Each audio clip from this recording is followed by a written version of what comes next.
हरियाणा के breaking news ॾींदा हलूं त जीअं सिंध महास जो चेयरमैन रियाज़ चांडियो रेंजर कर्नल ऐं जामशरो पुलिस जे अटालन हथां टोड़ी फाटक वटां गिरफ़्तार थी वियो आहे। मूंखे ख़बर ॾींदा पिया हलूं त जीअं सिंध महास जो चेयरमैन रियाज़ अली चांडियो रेंजर कर्नल ऐं एसएसपी जामशरो जी अॻुवाणी में पुलिस अटालन हथां टोड़ी फाटक वटां गिरफ़्तार थी वियो आहे।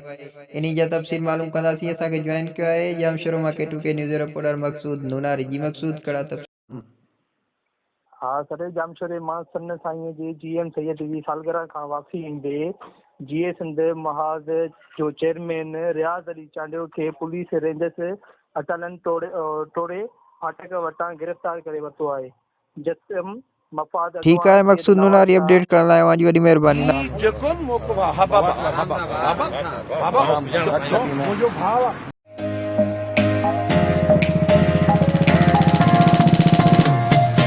खुशखबरी तव्हांजे पंहिंजे शहर कासमाबाद में Somra wallpaper PVC panel shop ॾेई रहियो आहे। कासमाबाद, लतीफ़ाबाद, टंडोडाम ऐं सिंध जे मुख़्तलिफ़ शहरनि में मयारी ऐं बहितर सर्विस। राब्ते लाइ Rajan Soomro phone number 03333702510 03333707886। Note WhatsApp पिण साॻी नंबर ते आहे।